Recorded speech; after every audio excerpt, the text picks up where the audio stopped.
We are back on Morning Line. Our guest with us this morning, Dr. Calvin Smith over at Meharry, and I appreciate him joining us today. We'll take your phone calls and comments as we went to the break. All right, so that's the big question, too, now. You just talked about some of the disheartening information where we wonder about herd immunity, where everyone eventually all gets this virus, and then we have the antibodies and we're protected from it until the next virus comes along. And we're not sure that we're seeing some people who have had it get it again. What does that mean for a vaccine? So for a vaccine, it doesn't necessarily make a vaccine not viable. And the flu is a good example of that because, we have to change up the formulation of the flu vaccine every year, but generally we do a pretty good job. There is some good news on the horizon. There are 2 locations where we've had pretty good results from the early trials of vaccines.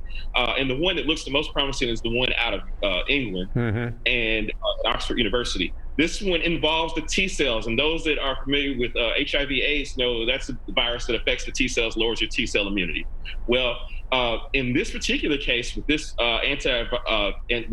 vaccine, it will activate the T cells, and if your T cells are activated, they will continue to educate IgG, IgM, and holds a lot of promise to actually have a very good rate of keeping people immune to the virus. So I'm hopeful about that. Yeah, and that's what I like. I like a little good news in our show this morning, and I know I see on Facebook and other people. Look, I see our newscasts. I anchor the morning news right now, and I get COVID fatigue. I'm sorry. Now I know just the fact that I'm sick of hearing about it doesn't mean it's going to go away, and I know there's things I need to still monitor, but I really am sick of it. I'm sick of it. I'm sick of the stories about it. I'm sick of the depressing stuff. It's to the point where half the time I won't watch, especially the national news, because it just brings me down, and there's nothing I can do about it except continue to do my part, which I think I do.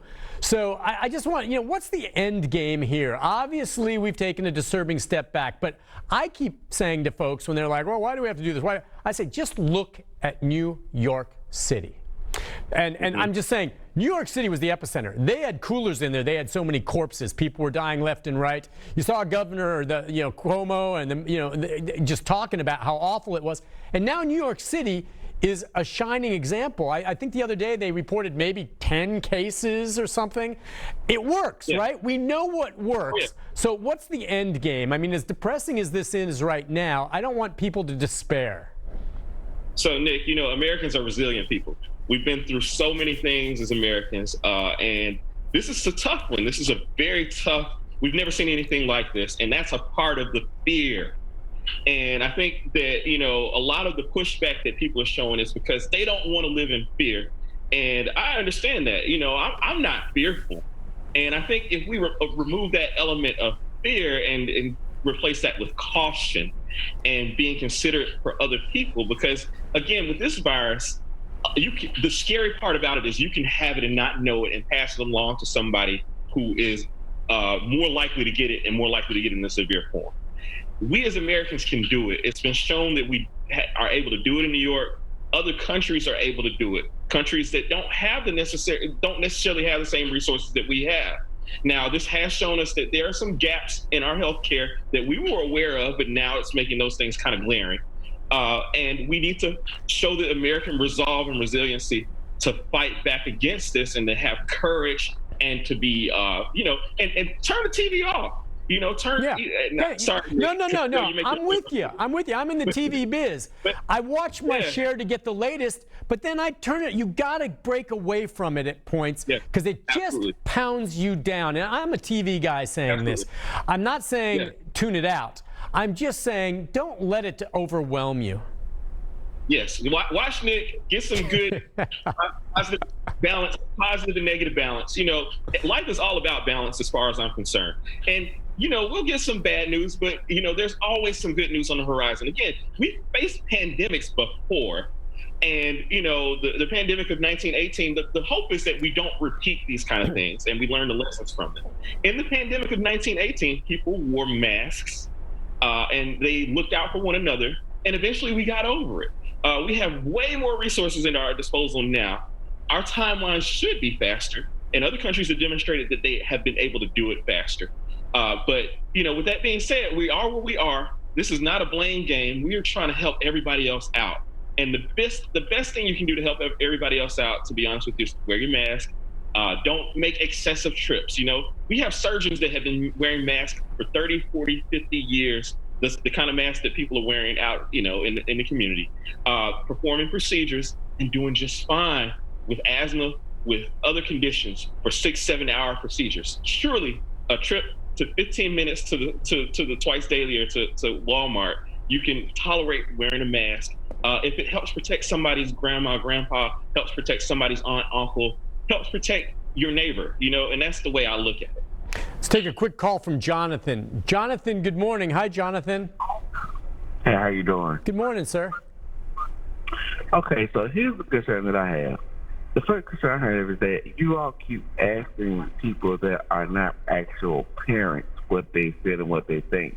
And it's not so much of taking a disrespect towards it or saying that what you feel doesn't matter or isn't concerned, but when you're a parent that has to deal with taking off of work and things of that nature, then it's the point of view changes. And if you already know that you have to wear a mask out, why would you put a child in a situation like that, knowing that all parents don't have the same means to potentially get around, or all parents don't have the same amount of money or things of that nature, and can pretty much endanger a child in a way that, can have some everlasting effects.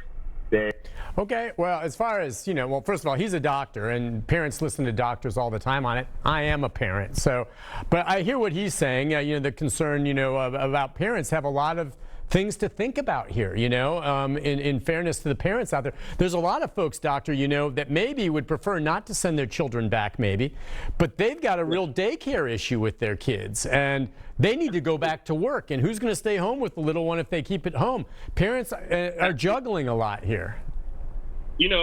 Again, I want to stress this, and Jonathan, I feel your point, man. I don't have children, and I'd love to defer a lot of those kind of things to people who actually have children, and I actively participate in discussions with people who do, but I'll never understand the point of view of a parent until I become a parent. So I don't want to even put that impression. Point taken from Jonathan. Yeah.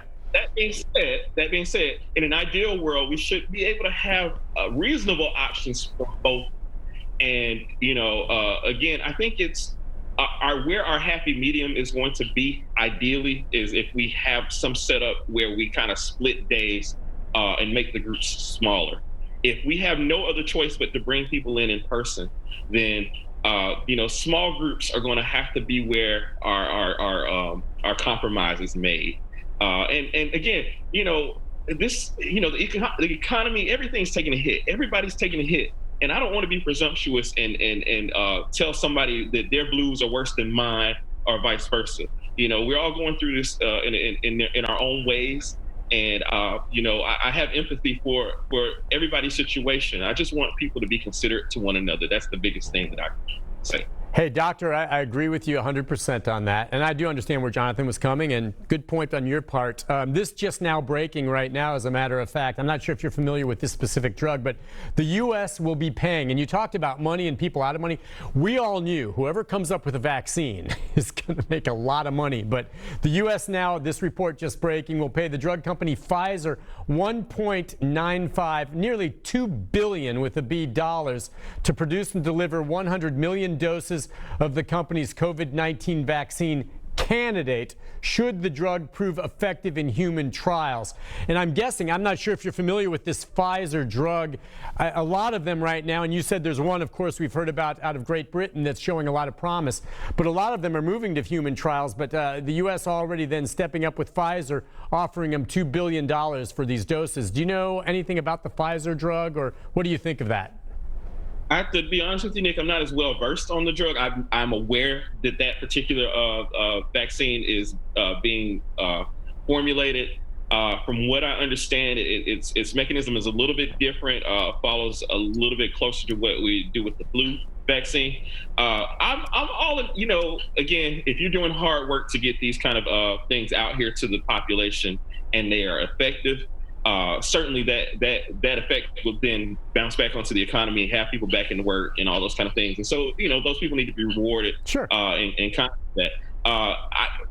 My caveat to all of that is safety. I want it to be safe for everyone. We don't want for us to find out 6 months down the line that there's some devastating effect from it. So, I want us to have a due diligence and a caution and abundance of caution. With that being said, I also want to get back to a normal way of life. Like you said, Nick, I'm sick of it. Mm-hmm. I had trips planned. Yeah. My passport is no longer accepted in a lot of countries where it would have been. So I want to get back to normal. I gotcha. Hey, well, listen, I want to thank you, Dr. Smith, for coming on today. Pleasure talking to you. You're just a really calming and I think a good voice for how we should handle this responsibly, and I appreciate it. Hopefully, we'll see you out there at Nissan again sometime soon. Yeah, I should be back later this week. And Nick, if you don't mind, can I indulge? Just want to send a get well wish to one of my colleagues, Dr. Darren Allen. Dr. Allen is a primary care doctor out in the outlying community. Who was in the hospital recently and was sent home on oxygen, but he's bouncing back, doing well. Good. COVID won't defeat you, Darren. So thank you. Gotcha. Hey, thank you again. Wish him well, wish you well, sir. We'll talk to you again soon, okay? Look forward to it, Nick. Take care, Dr. Smith. We'll take a break. I'll be back with the programming note right after this.